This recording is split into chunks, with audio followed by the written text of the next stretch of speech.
शिवाय खोलीत शिरला तेव्हा त्याच्या चेहऱ्यावर आत्मविश्वासपूर्ण किंचित गर्विष्ठ हास्य होतं.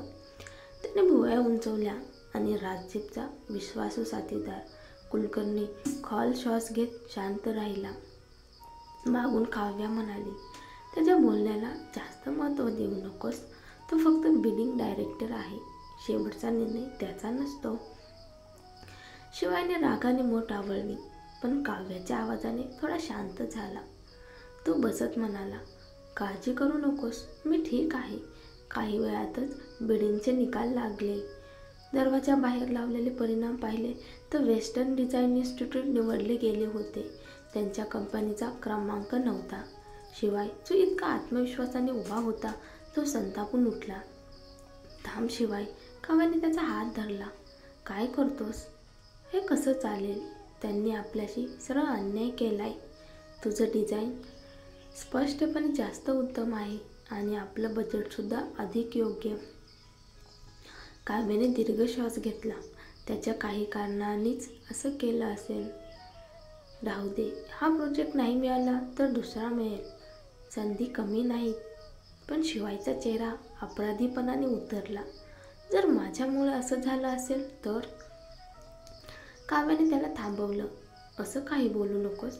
आपण कंपनी एकत्र सुरू केली आहे, म्हणजे यात तू मी असा फरकच नाही. पण शिवायचा राग कमी झाला नाही. दुपारीच तो ऑफिस सोडून गेला आणि परत आला नाही. काव्याला काहीतरी विचित्र वाटत होतं. फक्त एका डायरेक्टरमुळे इतकं मोठं बिडिंग कसं रद्द झालं असावं? शिवायने आधीच माहिती घेतली होती की हा प्रोजेक्ट सहज मिळेल. त्यामुळेच तो इतका खात्रीने वागत होता आणि म्हणूनच आता तो एवढा खिन्न झाला होता. काव्याने ठरवलं, तिनेच याचं मूळ शोधायचं. ती बिडिंग ऑफिसमध्ये गेली, पण तिला आत जाऊ दिलं नाही. मी फक्त निकाल विचारायला आले आहे. आत का जाऊ देत नाही? ती संतापून म्हणाली. तेवढ्यात मागून आवाज आला. का जाऊ देणार नाहीत? तुला समजत नाही का? काव्य वळली. समोर राजदीप दिवाण चालत येत होता. तू? ती दचकली. राजदीपनं स्मित केलं.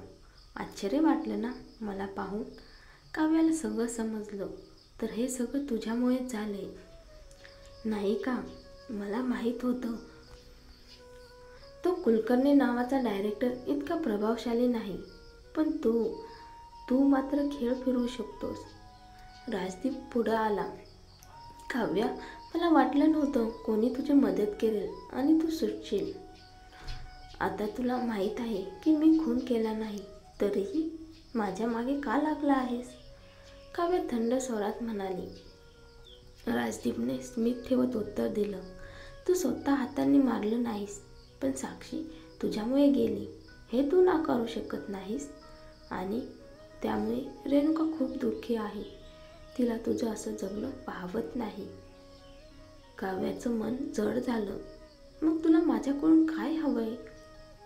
काहीच नाही, तो शांतपणे म्हणाला.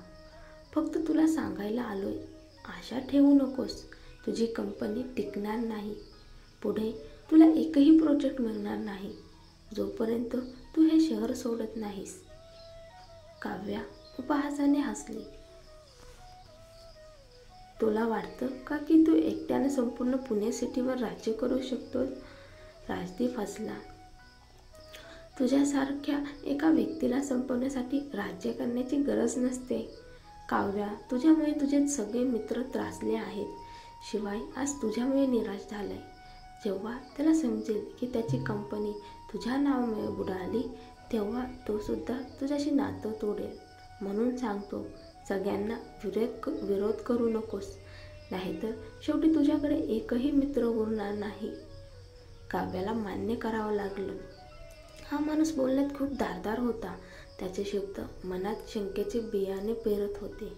पण ती डोळ्यात नजर रोखून म्हणाली, तुझं आयुष्यच एकटं गेले म्हणून तुला मैत्री कशी असते हे समजत नाही. आणि ती तिथून वळून निघाली. जरी तिने बाहेरून कठोरपणे बोललं तरी तिच्या मनात अपराधीपणाचं ओझं होतं.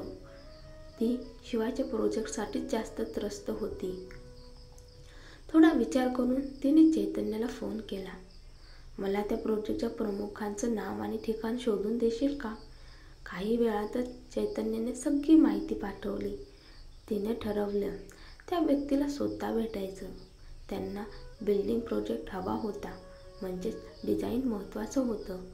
ती खात्रीने म्हणाली, जरी ते मान्य नाही झाले तरी निदान प्रयत्न तर होईल. चैतन्याने सांगितलं, ते लोक आज रात्री प्रोजेक्ट सेलिब्रेशनसाठी एका क्लबमध्ये आहेत. काव्याने सगळी कागदपत्र घेतली आणि क्लबकडे निघाली.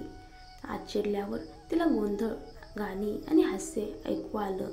ती फाईल हातात घेऊन एक प्रायव्हेट रूम तपासू लागली. शेवटी योग्य रूम मिळाली आणि तिनं दरवाजावर टकटक केलं. आतले लोक थांबले. अरे, ही कोण बाई आली? आपल्या इन्स्टिट्यूटमधली आहे का? नाही वाटत. दिसते तर भारी आहे. की कोणी सोबत आणली आहे? काही जण नशेत हसत बोलत होते. काव्याने घसा खाकरून म्हटलं, नमस्कार सर, मी Kavya, south India architecture and डिझाईनमधली डिझायनर. आपण बिल्डिंग कॉन्फरन्समध्ये भेटलो होतो. काय, डिझायनर इथे काय करते? एकाने चेहरा वाकवला आणि म्हणाला, बाहेर जा. बाहेर तिला ढकलून बाहेर काढण्यात आलं. पहिल्यांदाच तिच्याशी असं वागलं गेलं. ती विनवणी करत म्हणाली, कृपया थोडा वेळ द्या, मला खरंच काही सांगायचं आहे. बाहेर विवेक थोडा नशेत बाहेर आला आणि थबकला. अरे, हे तर काव्या. त्याने डोळे चोळले. चुकून पाहिलं का? पण नाही, तीच होती. ती आतल्या लोकांना विनवणी करत होती. फक्त काही मिनिटं द्या, तुम्ही पश्चाताप करणार नाही. विवेकने स्मित केलं. हिचं ती स्त्री जी नेहमी इतकी कठोर वागत असे आणि आज विनवणी करते.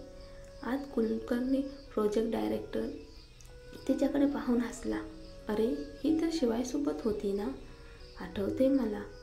तू तर बऱ्यापैकी सुंदर दिसते. खरंच आत यायचं आहे? काव्याने आपला तिटकारा लपवत हसून म्हटलं, हो सर, आणि धन्यवाद की तुम्ही मला ओळखलंत. बरं, आत ये मग. काव्याने कृतज्ञतेने मान हलवली आणि आत गेली. विवेक दरवाजाबाहेर उभा राहिला आणि खिदळला, काय बघतोय मी? ही काव्या पुरुषांना फसवायला आले काय? काव्या आत बसली. कुलकर्णी तिच्या बाजूलाच बसला. त्याने तिला ग्लास भरून दिला आणि म्हणाला, तू डिझायनर काव्या ना? खरं सांगायचं तर मला तुझ्याशी काही वेळ नाही, पण दुर्दैवाने तू शिवायच्या टीममध्ये आहेस. काव्याने थंडपणे म्हणलं, कुलकर्णी सर, तर तुम्हालाही माझं डिझाईन बिनचूक वाटतं ना? नक्कीच. कुलकर्णीचा नजर तिच्या मांडीवर थोडीशी उतरली आणि तो त्याच्या विचारावर ताबा गमावण्याच्या ओशीपाशी होता. सगळे लोक थोडेसे मद्यपान करून खुसखुशीत होते आणि निघायची वेळ जवळ येऊ लागली. तर कुलकर्णी सर, तुम्ही आमच्यावर संशय घेतला आणि शिवायच्या नावावरच आम्हाला टार्गेट केलं का? काव्याने विचारलं. अर्थात, अन्यथा काय करणार? कुलकर्णींनी उत्तर दिलं. काव्याने त्याच्याकडे थंडपणे पाहिलं, पण थेट बेपर्दा न करता म्हणाली, कुलकर्णी सर, माझं डिझाईन फक्त शाळेचा लँडमार्क नाही, या शहराचं लँडमार्क असेल असं तुम्ही समजू शकता का? आम्हाला एकदा पुन्हा संधी द्याल का?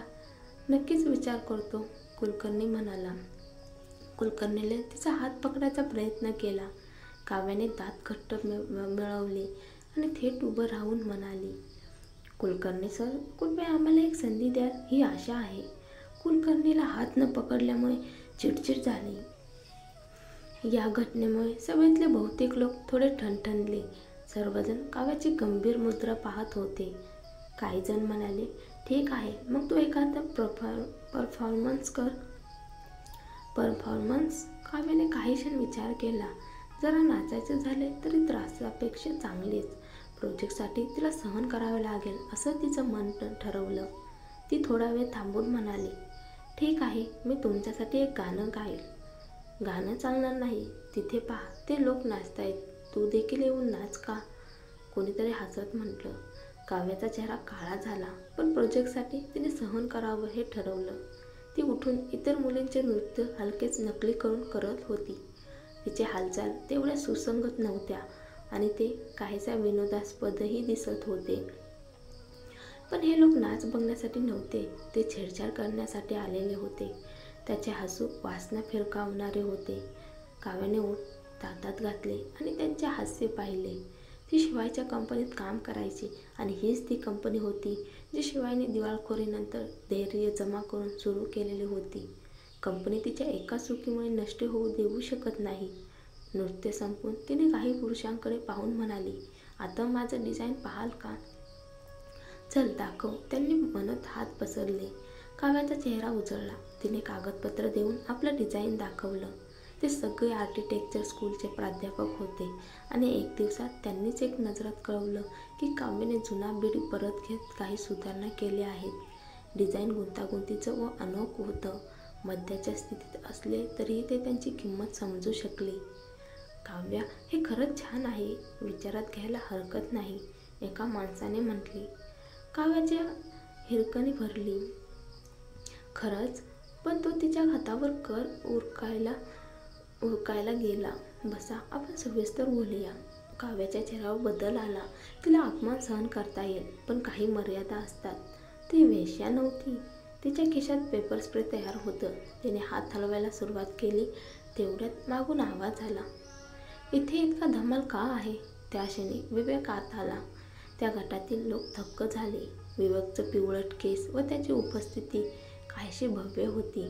ते थंडपणे म्हणाले, तू कुठून आहेत? इथे हल्ला का करू? काव्याने वळून पाहिलं. विवेक आहे हे ओळखलं. ती थक्क झाली. तो दिवसाला हलक्या बोलणारा पुरुष नव्हता का? तो पुढे येऊन काव्याला आपल्याकडे ओढून घेतो.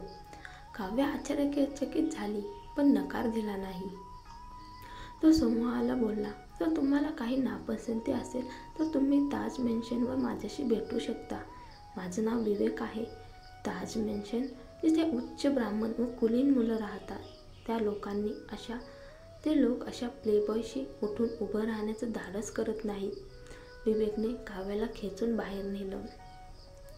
बाहेर आल्यावर काव्याने त्याच्या दिशेने स्मित करून धन्यवाद म्हणलं. धन्यवाद? विवेकने विचारले. अगं, आत काय केलं होतं? प्रोजेक्टसाठी लक्ष वेधायचं होतं का? काव्याने उत्तर दिलं. हो, हा फक्त एक बिल्डिंग प्रोजेक्ट आहे. हवं तर मी मदत करेन. विवेकने हलक्या स्वरात सांगितलं. तो नक्कीच श्रीमंत कुटुंबातून आला होता. काव्याच्या डोळ्यात आशेचा प्रकाश उजळला. खरंच?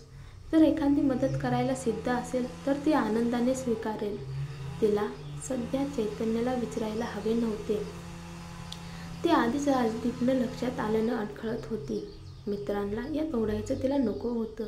जरी तिला ठाऊक होतं की चैतन्य नक्की मदत करेल, पण विवेकला ती फारशी ओळखीची नव्हती. विवेक, तिला आपल्या प्रायव्हेट रूममध्ये नेतो. काव्य आत गेली आणि तिथे विवेकसारख्या वयाचे काही पुरुष होते. ते सगळे आश्चर्यचकितपणे पाहू लागले. काव्याने विचारले, हे काय आहे?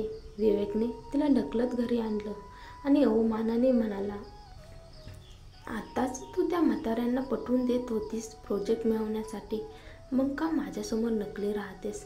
चल, नाच कर आणि मला आनंद दे. मी नक्की मदत करेन.